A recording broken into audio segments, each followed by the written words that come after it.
ನನ್ನ ಹೆಸರು ವರ್ಷ. ನನಗೆ 20 ವರ್ಷ. ನಾನು ಉತ್ತರ ಪ್ರದೇಶದ ಒಂದು ಅಂತಹ ಹಳ್ಳಿಯಿಂದ ಬಂದವಳು. ಅಲ್ಲಿ ಹುಡುಗಿಯರಿಗೆ ಬಹಳ ಚಿಕ್ಕ ವಯಸ್ಸಿನಲ್ಲೇ ಮದುವೆ ಮಾಡುತ್ತಾರೆ. ಮದುವೆಯ ಬಗ್ಗೆ ನನ್ನ ಮನಸ್ಸಿನಲ್ಲಿ ಬಹಳ ಭಯವಿತ್ತು, ಏಕೆಂದರೆ ನಾನು ಗಂಡನ ಮನೆಯ ಬಗ್ಗೆ ಸಸೂರಲ್ ಅನೇಕ ವದಂತಿಗಳನ್ನು ಕೇಳಿದ್ದೆ. ಅತ್ತೆ ಸೊಸೆಯನ್ನು ನೆಮ್ಮದಿಯಿಂದ ಬದುಕಲು ಬಿಡುವುದಿಲ್ಲ ಮತ್ತು ನಾದಿನಿಯರು ತಮ್ಮ ಅತ್ತಿಗೆಯನ್ನು ಸಂತೋಷವಾಗಿ ನೋಡಲು ಸಹಿಸುವುದಿಲ್ಲ. ನಾದಿನಿ ತನ್ನ ಅತ್ತಿಗೆಯ ಜೀವನವನ್ನು ನರಕ ಮಾಡುತ್ತಾರೆ ಎಂದು ಕೇಳಿದ್ದೆ. ಬಾಲ್ಯದಿಂದ ಇಂದಿನವರೆಗೂ ನಾನು ಕೇಳಿದ್ದೆಲ್ಲವೂ ಏನೆಂದರೆ, ಗಂಡನ ಮನೆ ಎನ್ನುವುದು ಒಂದು ಅಪಾಯಕಾರಿ ಸ್ಥಳ, ಅಲ್ಲಿ ಪ್ರತಿಯೊಂದು ಹೆಜ್ಜೆಯನ್ನು ಬಹಳ ಜಾಗರೂಕತೆಯಿಂದ ಇಡಬೇಕು ಎಂದು. ಆದರೆ ನನ್ನ ಗಂಡನ ಮನೆಗೆ ಬಂದ ಮೇಲೆ ಪ್ರಪಂಚದಲ್ಲಿ ಎಲ್ಲರೂ ಒಂದೇ ತರಹ ಇರುವುದಿಲ್ಲ ಎಂಬುದು ನನಗೆ ಅರ್ಥವಾಯಿತು. ನನ್ನ ಗಂಡನ ಮನೆಯವರು ತುಂಬಾ ಒಳ್ಳೆಯವರಾಗಿದ್ದರು. ಮದುವೆಯ ಆರಂಭದ ದಿನಗಳಲ್ಲಿ ಪತಿಯೊಂದಿಗೆ ಒಳ್ಳೆಯ ಸಮಯ ಕಳೆಯುವಂತೆ ನನ್ನ ಅತ್ತೆ ನನಗೆ ಹೇಳಿದ್ದರು. ಇದಾದ ಮೇಲೆ ಇಡೀ ಜೀವನ ನಮ್ಮೊಂದಿಗೆ ಇರಬೇಕಲ್ಲವೇ ಎನ್ನುತ್ತಿದ್ದರು. ನನ್ನ ಪತಿ ಅರ್ಜುನ್ ಒಬ್ಬ ಒಳ್ಳೆಯ ಮನುಷ್ಯನಾಗಿದ್ದ ಮತ್ತು ಅವನು ನನ್ನನ್ನು ಸಂಪೂರ್ಣವಾಗಿ ಚೆನ್ನಾಗಿ ನೋಡಿಕೊಳ್ಳುತ್ತಿದ್ದ. ಆದರೆ ಸಮಯ ಕಳೆದಂತೆ ನಾನು ನನ್ನ ಕೋಣೆಯಿಂದ ಹೊರಗೆ ಬರಲು ಶುರುಮಾಡಿದೆ ಮತ್ತು ಹೊರಗಿನ ದೃಶ್ಯ ಬಹಳ ವಿಚಿತ್ರವಾಗಿತ್ತು. ಅದನ್ನು ನೋಡಿ ನಾನು ಬೆರಗಾದೆ. ಇದು ಹೇಗೆ ಸಾಧ್ಯ ಎಂಬ ಪ್ರಶ್ನೆ ನನ್ನಲ್ಲಿ ಮೂಡಿತು. ಮನೆಯವರೆಲ್ಲರೂ ಅತ್ಯುತ್ತಮ ಆಹಾರ ಸೇವಿಸುತ್ತಿದ್ದರು ಮತ್ತು ಒಳ್ಳೆಯ ಬಟ್ಟೆಗಳನ್ನು ಧರಿಸುತ್ತಿದ್ದರು. ಆದರೆ ಮನೆಯ ಹಿರಿಯ ಯಜಮಾನ, ನನ್ನ ಮಾವ, 2 ದಿನದ ಹಳೆಯದಾದ ಊಟವನ್ನು ಮಾಡುತ್ತಿದ್ದರು. ಮದುವೆಯ 1 ವಾರದ ನಂತರ ನಾನು ಮೊದಲ ಬಾರಿಗೆ ಎಲ್ಲರೊಂದಿಗೆ ಕುಳಿತಾಗ ಮನೆಯವರೆಲ್ಲರೂ ಒಟ್ಟಾಗಿ ಊಟ ಮಾಡುತ್ತಿದ್ದರು. ಆಗ ನನ್ನ ಅತ್ತೆ ಹಿಂದಿನ ಕಡೆ ಇದ್ದ ಮಂಚದ ಮೇಲೆ ಒಂದು ತಟ್ಟೆಯಲ್ಲಿ ಊಟ ನೀಡಿದರು. ಅದನ್ನು ನೋಡಿ ನಾನು ಹೌಹಾರಿದೆ. ಬಹಳ ಕೆಟ್ಟ ವಾಸನೆ ಬರುತ್ತಿದ್ದ ರೊಟ್ಟಿಯ ಜೊತೆಗೆ 3-4 ದಿನದ ಹಳೆಯದಾದ ಉಳಿದ ಊಟವನ್ನು ಅವರ ಮುಂದೆ ಇಡಲಾಗಿತ್ತು. ನನ್ನ ಮಾವನ ಬಾಡಿದ ಮುಖವನ್ನು ನೋಡಿ ನನಗೆ ತುಂಬಾ ದುಃಖವಾಯಿತು. ನನ್ನ ಗಂಡನ ಮನೆಯವರು ಇಷ್ಟು ವಿದ್ಯಾವಂತರು ಮತ್ತು ಒಳ್ಳೆಯವರಾಗಿದ್ದರು.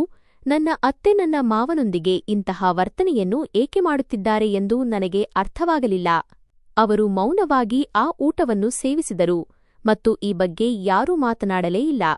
ಆದರೆ ಮರುದಿನ ಮಧ್ಯಾಹ್ನದ ಊಟದ ಸಮಯದಲ್ಲಿ ಮತ್ತೆ ಮಾವನವರು ಹಿಂದಿನ ರಾತ್ರಿಯ ಹಳೆಯ ಆಹಾರವನ್ನು ತಿನ್ನುವುದನ್ನು ನೋಡಿದಾಗ ನನಗೆ ಆಶ್ಚರ್ಯವಾಯಿತು.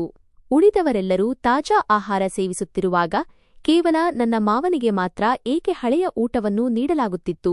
ಬಹುಶಃ ಅವರಿಗೆ ವಾಸನೆ ಬರುವ ಆಹಾರವೇ ಇಷ್ಟವೇನೋ ಎಂದು ಮೊದಲು ಅಂದುಕೊಂಡೆ. ಆದರೆ ಅವರ ಮುಖ ನೋಡಿದಾಗ ಅವರು ತುಂಬಾ ಅಸಹಾಯಕರಾಗಿದ್ದಾರೆ ಮತ್ತು ಬಹಳ ಕಷ್ಟಪಟ್ಟು ಆ ಊಟವನ್ನು ತಿನ್ನುತ್ತಿದ್ದಾರೆ ಎಂದು ನನಗೆ ತಿಳಿಯಿತು. ನಾನು ಮನೆಯ ಉಳಿದವರ ಮೇಲೆ ಕಣ್ಣಾಡಿಸಿದೆ. ಅಲ್ಲಿ ನನ್ನ 2 ನಾದಿನಿಯರು, ಒಬ್ಬ ಮೈದುನ ಮತ್ತು ಅತ್ತೆ ಕುಳಿತಿದ್ದರು. ಅವರೆಲ್ಲರೂ ಬಹಳ ಆರಾಮವಾಗಿ ಊಟ ಮಾಡುತ್ತಿದ್ದರು ಮತ್ತು ತಮ್ಮ ತಂದೆ ಕೆಟ್ಟ ವಾಸನೆಯ ಆಹಾರವನ್ನು ತಿನ್ನುತ್ತಿದ್ದಾರೆ ಎಂಬ ಬಗ್ಗೆ ಯಾರಿಗೂ ಕಿಂಚಿತ್ತೂ ಬೇಸರವಿರಲಿಲ್ಲ. ಆದರೆ ನಾನು ನನ್ನ ತವರು ಮನೆಯಲ್ಲಿ ನೋಡಿದ್ದು ಏನೆಂದರೆ, ಅಮ್ಮ ಯಾವಾಗಲೂ ಅತ್ಯುತ್ತಮವಾದ ಪದಾರ್ಥಗಳನ್ನು ಮೊದಲು ಅಪ್ಪನಿಗಾಗಿ ಎತ್ತಿಡುತ್ತಿದ್ದರು. ಅಪ್ಪ ಊಟಕ್ಕೆ ಕುಳಿತಾಗ ನಾವೆಲ್ಲರೂ ಅವರಿಗೆ ಬಹಳ ಗೌರವ ಕೊಡುತ್ತಿದ್ದೆವು. ನಾವೆಲ್ಲ ಒಡಹುಟ್ಟಿದವರು ಅಪ್ಪನಿಗೆ ಮೊದಲು ಬಡಿಸುತ್ತಿದ್ದೆವು ಮತ್ತು ನಂತರ ನಾವು ಊಟ ಮಾಡುತ್ತಿದ್ದೆವು. ನಮ್ಮ ಮನೆಯ ವಾತಾವರಣವೇ ಬೇರೆಯಾಗಿತ್ತು. ಆದರೆ ಗಂಡನ ಮನೆಯ ಈ ವಾತಾವರಣ ನೋಡಿ ನಾನು ಸ್ತಬ್ಧಳಾದೆ. ಇಲ್ಲಿ ನನ್ನ ಮಾವನಿಗೆ ಯಾವುದೇ ಗೌರವವಿರಲಿಲ್ಲ. ಕೇವಲ ಅತ್ತೆ ಮಾತ್ರವಲ್ಲ, ಅವರ ಮಕ್ಕಳೂ ಸಹ ತಂದೆಯ ಕಡೆ ಗಮನ ಹರಿಸುತ್ತಿರಲಿಲ್ಲ. ಎಲ್ಲರೂ ತಮ್ಮ ಪಾಡಿಗೆ ತಾವು ಆರಾಮವಾಗಿ ಊಟ ಮಾಡುತ್ತಿದ್ದರು. ನನ್ನ ಮಾವ ಕೆಟ್ಟ ವಾಸನೆಯ ಮತ್ತು ಕಡು ಕಠಿಣವಾದ ರೊಟ್ಟಿಯನ್ನು ಬಹಳ ಕಷ್ಟಪಟ್ಟು ಅಗಿದು ತಿನ್ನುತ್ತಿದ್ದರು ಮತ್ತು ಊಟಕ್ಕಿಂತ ಹೆಚ್ಚಾಗಿ ನೀರು ಕುಡಿಯುತ್ತಿದ್ದರು. ಮನೆಯ ಯಾವೊಬ್ಬ ವ್ಯಕ್ತಿಗೂ ಇದರ ಬಗ್ಗೆ ತಲೆನೋವಿರಲಿಲ್ಲ. ಅಷ್ಟೇ ಏಕೆ, ನನ್ನ ಪತಿ ಊಟದ ಸಮಯದಲ್ಲಿ ಅಲ್ಲಿದ್ದರೂ ಸಹ ಅವರು ತಮ್ಮ ತಂದೆಯ ಕಡೆ ಒಮ್ಮೆ ನೋಡಲು ಇಷ್ಟಪಡುತ್ತಿರಲಿಲ್ಲ. ಆರಂಭದ 10ರಿಂದ 15 ದಿನ ನಾನು ಮೌನವಾಗಿ ಈ ವಾತಾವರಣವನ್ನು ಗಮನಿಸುತ್ತಿದ್ದೆ, ಏಕೆಂದರೆ ಮನೆಯಲ್ಲಿ ಯಾರನ್ನೂ ಈ ಬಗ್ಗೆ ಪ್ರಶ್ನಿಸುವ ಧೈರ್ಯ ನನಗಿರಲಿಲ್ಲ.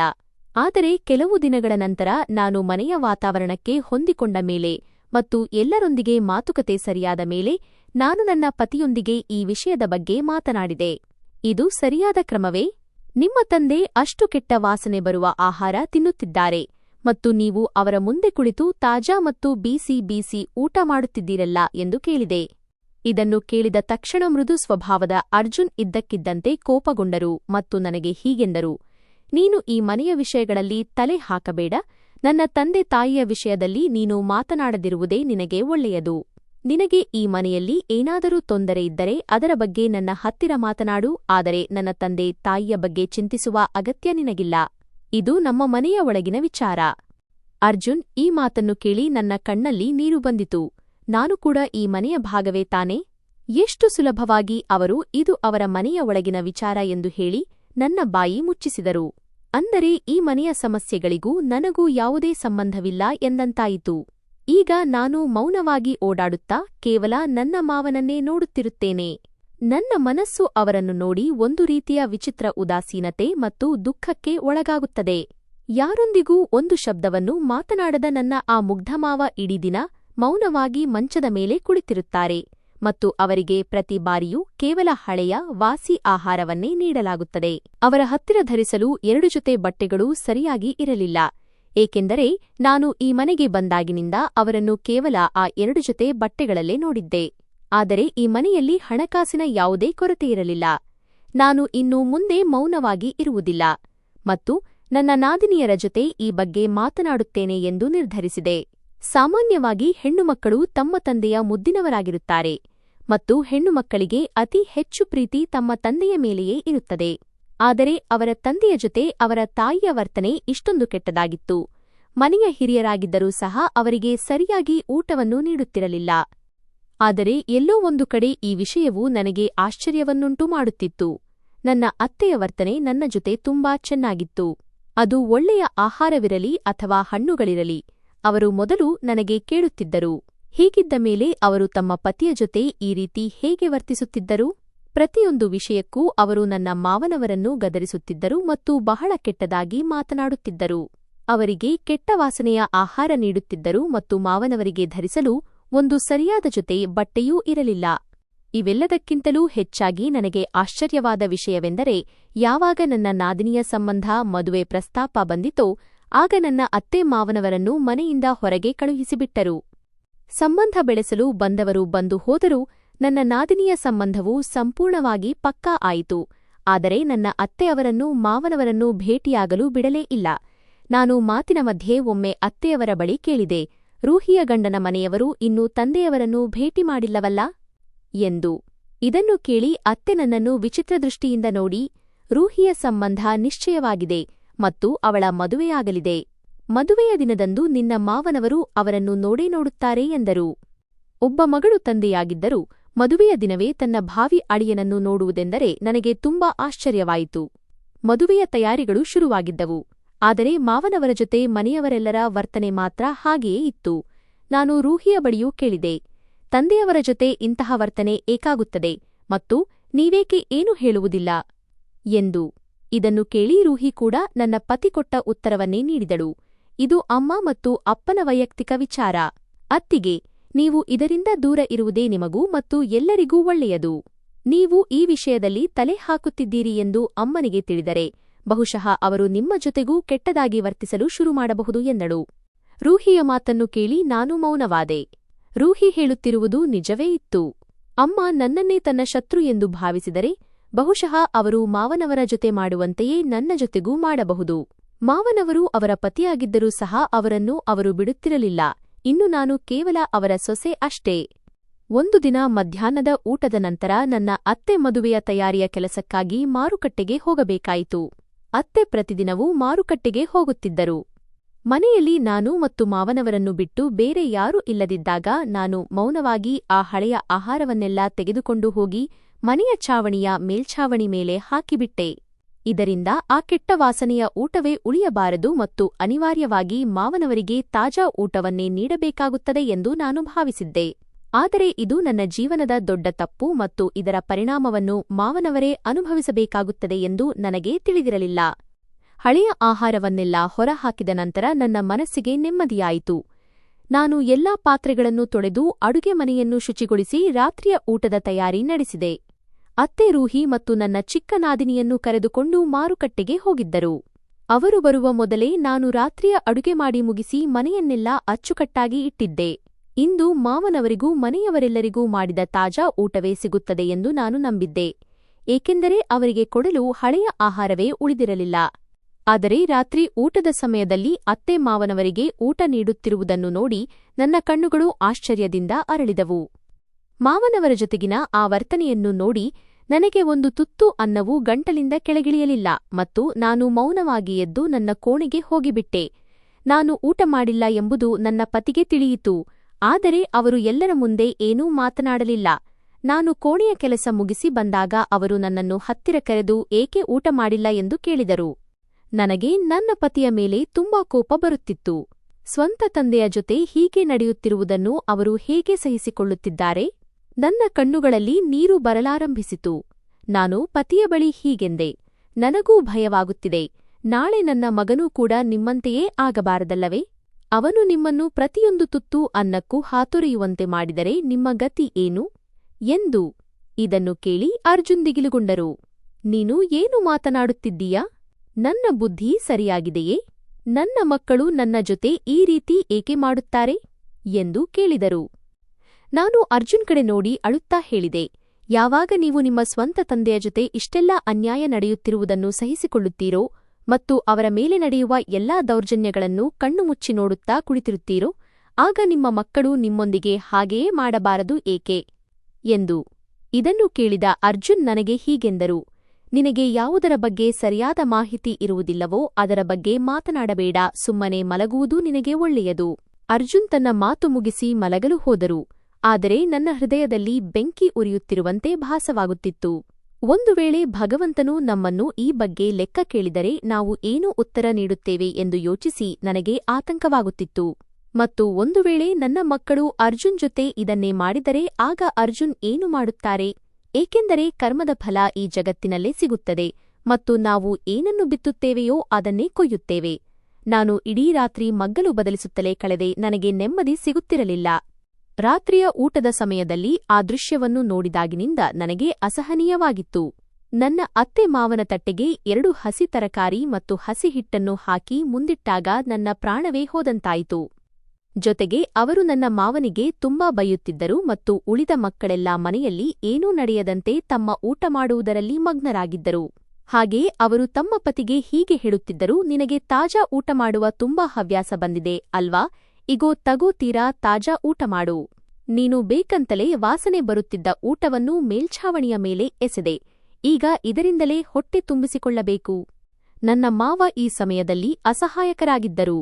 ಊಟವನ್ನು ಅವರು ಎಸೆದಿರಲಿಲ್ಲ, ಬದಲಿಗೆ ನಾನು ಮೇಲ್ಛಾವಣಿಯ ಮೇಲೆ ಎಸೆದಿದ್ದೆ ಮತ್ತು ಈಗ ಅದರ ಶಿಕ್ಷೆಯನ್ನು ಅವರು ಅನುಭವಿಸುತ್ತಿದ್ದರು. ಆ ಸಮಯದಲ್ಲಿ ನನ್ನ ಅತ್ತೆಯವರಿಗೆ ಈ ವಾಸನೆ ಬರುತ್ತಿದ್ದ ಊಟವನ್ನು ನಾನೇ ಎಸೆದಿದ್ದು ಎಂದು ಹೇಳುವ ಧೈರ್ಯ ನನಗಿರಲಿಲ್ಲ. ಆದರೆ ನನ್ನ ಗಂಟಲಿನಿಂದ ಒಂದು ತುತ್ತು ಕೂಡ ಕೆಳಗೆ ಇಳಿಯುತ್ತಿರಲಿಲ್ಲ. ಹೇಗೋ ನನ್ನ ರಾತ್ರಿ ಕಳೆಯಿತು ಮತ್ತು ಬೆಳಗಾಗುತ್ತಲೇ ನಾನು ಕೊಠಡಿಯಿಂದ ಹೊರಬಂದಾಗ ನನ್ನ ಕಣ್ಣ ಮುಂದೆಯೇ ಅಂಗಳದಲ್ಲಿ ನನ್ನ ಮಾವನವರು ಆ ಮುರಿದ ಮಂಚದ ಮೇಲೆ ಕುಳಿತು ಪೂಜೆ ಮಾಡುತ್ತಿದ್ದರು. ನಾನು ಅವರ ಹತ್ತಿರ ಹೋಗಿ ಕುಳಿತುಕೊಂಡೆ. ಅವರ ಪೂಜೆ ಮುಗಿದ ತಕ್ಷಣ ಅವರು ನನ್ನನ್ನು ನೋಡಿ ಕೇಳಿದರು, ಏನಮ್ಮ ವಿಷಯ, ಇಂದು ಇಷ್ಟು ಬೇಗ ಹೇಗೆ ಎದ್ದೆ? ಇದನ್ನು ಕೇಳಿ ನನ್ನ ಕಣ್ಣಿನಲ್ಲಿ ಮತ್ತೆ ನೀರು ಬರಲಾರಂಭಿಸಿತು ಮತ್ತು ನಾನು ಅವರಿಗೆ ಹೇಳಿದೆ, ಹಳಸಿದ ಊಟವನ್ನು ನಾನೇ ಮೇಲ್ಛಾವಣಿಯ ಮೇಲೆ ಹಾಕಿದ್ದೆ. ಇದರಿಂದ ನೀವು ವಾಸನೆ ಬರುತ್ತಿರುವ ಊಟವನ್ನು ಮಾಡಬಾರದು ಎಂಬುದು ನನ್ನ ಉದ್ದೇಶವಾಗಿತ್ತು. ಆದರೆ ನನ್ನ ಈ ಕೆಲಸದಿಂದಾಗಿ ನಿಮಗೆ ಊಟವೇ ಸಿಗುವುದಿಲ್ಲ ಎಂದು ನಾನು ಅಂದುಕೊಂಡಿರಲಿಲ್ಲ. ನಾನು ಅವರಿಂದ ಕ್ಷಮೆ ಕೇಳಿದೆ. ನನ್ನ ಮಾವ ನನ್ನ ಕೈಗಳನ್ನು ತಮ್ಮ ಮುಂದಿನಿಂದ ಸರಿಸಿ ಹೇಳಿದರು, ಮಗಳೇ, ಇದರಲ್ಲಿ ಕ್ಷಮೆ ಕೇಳುವ ವಿಷಯವೇನಿದೆ? ನೀನು ನನಗಾಗಿ ಒಳ್ಳೆಯದನ್ನೇ ಯೋಚಿಸುತ್ತಿದ್ದೆ. ಆದರೆ ನನ್ನ ನಸೀಬಿನಲ್ಲಿ ಈಗ ಇಡೀ ಜೀವನ ಕೆಟ್ಟ ಊಟವೇ ಬರೆದಿದೆ. ಇಂದು ನನಗೆ ಈ ವಿಷಯದ ಬಗ್ಗೆಯೂ ತುಂಬಾ ಆಶ್ಚರ್ಯವಾಯಿತು. ಇಷ್ಟು ಚಳಿಯ ಹವಾಮಾನದಲ್ಲಿ ನನ್ನ ಮಾವ ತೆರೆದ ಆಕಾಶದ ಕೆಳಗೆ ಮಂಚದ ಮೇಲೆ ಏಕೆ ಮಲಗಿದ್ದಾರೆ? ಆದರೆ ನನ್ನ ಅತ್ತೆ ತನ್ನ ಕೋಣೆಯಲ್ಲಿ ಆರಾಮವಾಗಿ ಮಲಗಿದ್ದರು. ನಾನು ನನ್ನ ಮಾವನವರಲ್ಲಿ ಧೈರ್ಯ ಮಾಡಿ ಕೇಳಿದೆ, ತಂದೆಯವರೇ, ಕೊನೆಗೂ ಅಂತಹ ವಿಷಯವೇನಿದೆ? ನಿಮ್ಮ ಮಕ್ಕಳಿಗೂ ನಿಮ್ಮ ಈ ಸ್ಥಿತಿಯ ಅರಿವಿಲ್ಲ ಮತ್ತು ತಾಯಿಯೂ ನಿಮ್ಮ ಜೊತೆ ಇಷ್ಟು ಕೆಟ್ಟದಾಗಿ ವರ್ತಿಸುತ್ತಾರೆ.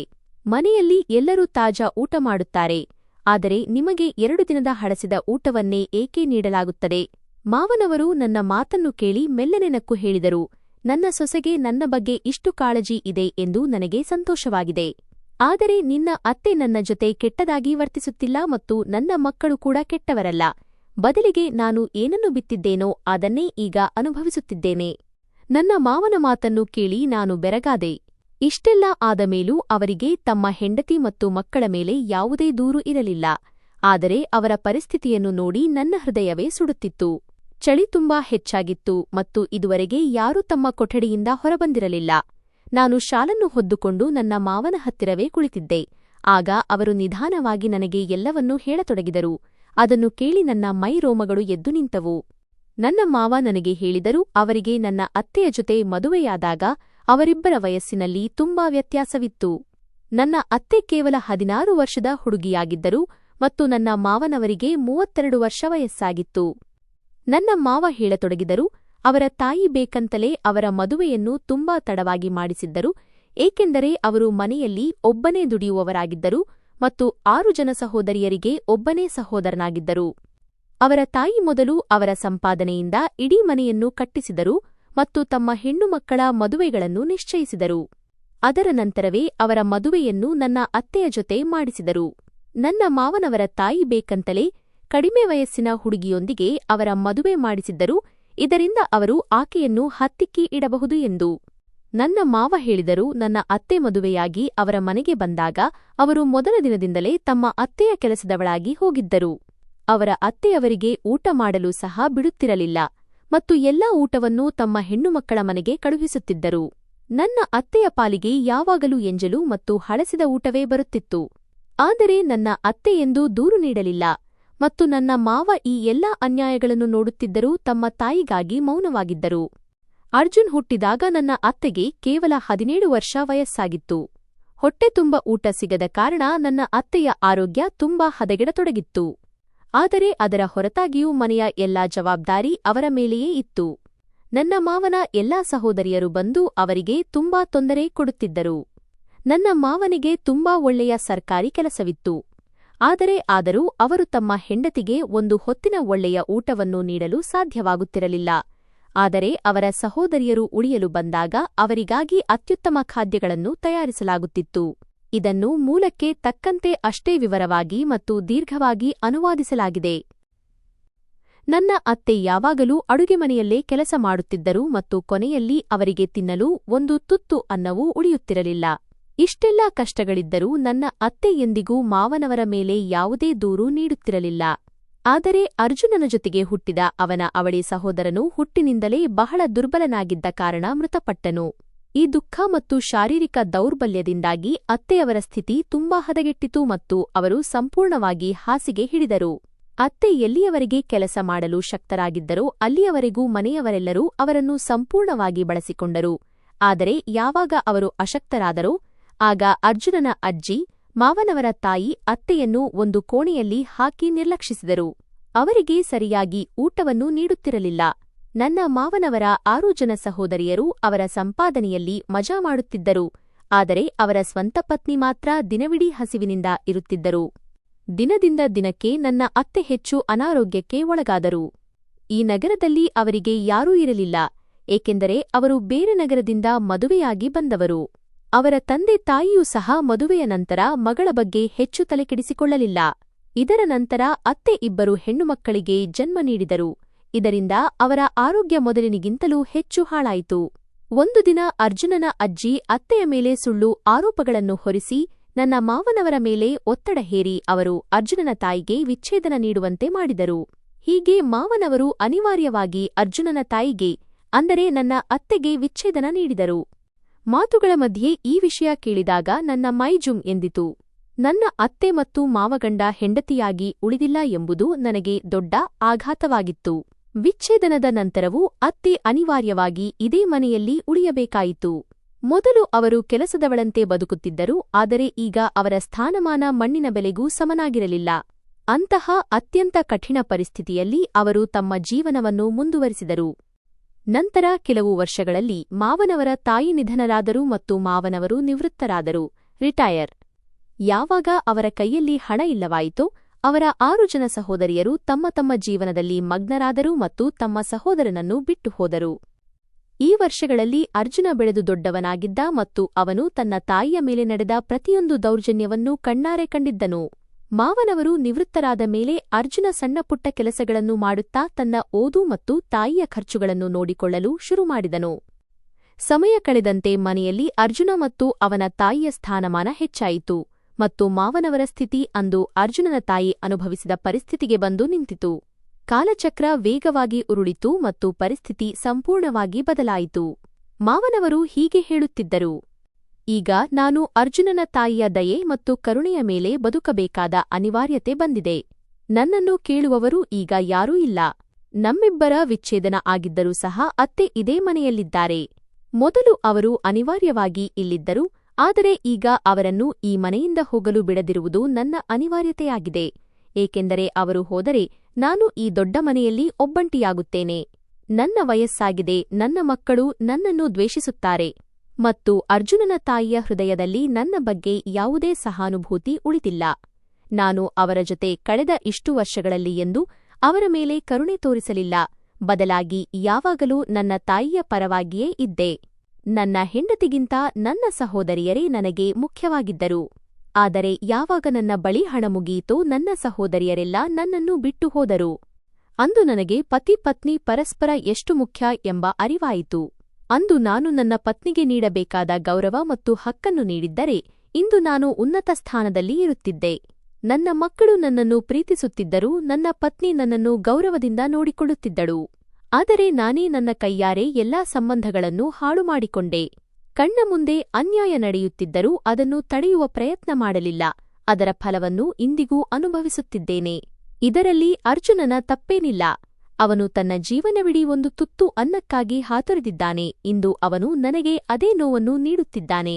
ಪ್ರಾಯಶಃ ಹೀಗೆ ಮಾಡುವುದರಿಂದಲಾದರೂ ಅವನ ಮನಸ್ಸಿಗೆ ಶಾಂತಿ ಸಿಗಬಹುದು ಮತ್ತು ನನ್ನ ಪಾಪಗಳಿಗೆ ಪ್ರಾಯಶ್ಚಿತ್ತವಾಗಬಹುದು. ಮಾವನವರು ತಮ್ಮ ಜೀವನದ ಈ ನೋವಿನ ಕಥೆಯನ್ನು ಹೇಳಿ ಮೌನವಾದರು. ಆದರೆ ನನ್ನ ಕಣ್ಣುಗಳಿಂದ ಸತತವಾಗಿ ನೀರು ಹರಿಯುತ್ತಿತ್ತು. ಇಂದು ನನಗೆ ಅರ್ಥವಾಯಿತು, ನನ್ನ ಅತ್ತೆ ನನ್ನನ್ನು ಇಷ್ಟು ಚೆನ್ನಾಗಿ ಏಕೆ ನೋಡಿಕೊಳ್ಳುತ್ತಾರೆ ಎಂದು. ಅವರು ತಾವು ಅನುಭವಿಸಿದ ನೋವುಗಳಿಂದ ನನ್ನನ್ನು ದೂರವಿಡಲು ಬಯಸಿದ್ದರು. ನನ್ನ ತವರು ಮನೆಗಿಂತ ಹೆಚ್ಚಿನ ಸುಖ ಮತ್ತು ಶಾಂತಿಯನ್ನು ಅತ್ತೆ ನನಗೆ ಈ ಮನೆಯಲ್ಲಿ ನೀಡಿದ್ದರು. ಬೆಳಗಾದಂತೆ ಮನೆಯವರೆಲ್ಲರೂ ತಮ್ಮ ತಮ್ಮ ಕೋಣೆಗಳಿಂದ ಹೊರಬರಲಾರಂಭಿಸಿದರು. ನಾನು ಕಣ್ಣೀರು ಒರೆಸಿಕೊಂಡು ಅಡುಗೆ ಮನೆಗೆ ಬಂದೆ. ಒಂದು ಹೊಸ ದಿನ ಶುರುವಾಗಿತ್ತು. ಆ ಹೊಸ ದಿನದಲ್ಲಿ ನನ್ನ ಮಾವನವರು ತಮ್ಮ ತಪ್ಪುಗಳ ಬಗ್ಗೆ ಪಶ್ಚಾತ್ತಾಪ ಪಡುತ್ತಿದ್ದರು. ಈಗ ನಾನು ಮಾಡಬೇಕಾದ ಕೆಲಸವೊಂದೇ, ಮುಂಬರುವ ದಿನಗಳಲ್ಲಿ ಹೇಗಾದರೂ ಮಾಡಿ ಅವರಿಗೆ ಮನೆಯವರಿಂದ ಕ್ಷಮೆ ಕೊಡಿಸುವುದು. ದೇವರು ತನ್ನ ಭಕ್ತರ ಸಾವಿರಾರು ಪಾಪಗಳನ್ನು ಕ್ಷಮಿಸುವಾಗ ನಾವು ಮನುಷ್ಯರಾಗಿ ಮತ್ತೊಬ್ಬರ ತಪ್ಪುಗಳನ್ನು ಏಕೆ ಕ್ಷಮಿಸಬಾರದು? ಅದರಲ್ಲೂ ನನ್ನ ಮಾವನವರಿಗೆ ತಮ್ಮ ತಪ್ಪಿನ ಸಂಪೂರ್ಣ ಅರಿವಾಗಿರುವಾಗ ಅವರಿಗೆ ಒಂದು ಅವಕಾಶ ನೀಡಲೇಬೇಕು ಎಂದು ನಾನು ನಿರ್ಧರಿಸಿದೆ. ನಿಮ್ಮ ಕಥೆ ಬಹಳ ಗಾಢವಾದ ಜೀವನ ಪಾಠವನ್ನು ನೀಡುತ್ತದೆ. ಕರ್ಮದ ಫಲದ ಬಗ್ಗೆ ನೀವು ಬರೆದದ್ದು ನಿಜಕ್ಕೂ ಮನಮುಟ್ಟುವಂತಿದೆ. ಒಬ್ಬ ಸೊಸೆಯಾಗಿ ನೀವು ನಿಮ್ಮ ಮಾವನವರ ಬಗ್ಗೆ ತೋರಿಸುತ್ತಿರುವ ಈ ಕರುಣೆ ಮತ್ತು ನಿಮ್ಮ ಅತ್ತೆಯ ತಾಳ್ಮೆ ಅಚ್ಚರಿ ತರುವಂತದ್ದು. ನಿಮ್ಮ ಈ ಪ್ರಯತ್ನದಲ್ಲಿ ನೀವು ಯಶಸ್ವಿಯಾಗುತ್ತೀರಿ ಎಂದು ನಾನು ಭಾವಿಸುತ್ತೇನೆ. ಈ ಕಥೆಯ ಮುಂದಿನ ಬೆಳವಣಿಗೆಗಳ ಬಗ್ಗೆ ನೀವು ತಿಳಿಸಲು ಬಯಸುತ್ತೀರಾ? ಹಾಗಾಗಿ ನನ್ನ ಅತ್ತೆಯೂ ಅವರನ್ನು ಕ್ಷಮಿಸಬೇಕೆಂದು ನಾನು ಮನಸ್ಫೂರ್ತಿಯಾಗಿ ಬಯಸಿದ್ದೆ. ಅವರಿಬ್ಬರ ನಡುವೆ ಮೊದಲಿನಂತಹ ಗಂಡ ಹೆಂಡತಿಯ ಸಂಬಂಧವೇನೂ ಉಳಿದಿರಲಿಲ್ಲ ನಿಜ, ಆದರೆ ಅವರಿಬ್ಬರ ಮಧ್ಯೆ ಅವರ ಮಕ್ಕಳಿದ್ದರು. ಮಕ್ಕಳ ಉತ್ತಮ ಭವಿಷ್ಯಕ್ಕಾಗಿ ಮನೆಯ ಹಿರಿಯರಿಗೆ ಗೌರವ ನೀಡುವುದು ಮತ್ತು ಮನೆಯಲ್ಲಿ ಶಾಂತಿ ಇರುವುದು ಬಹಳ ಮುಖ್ಯವಾಗಿತ್ತು.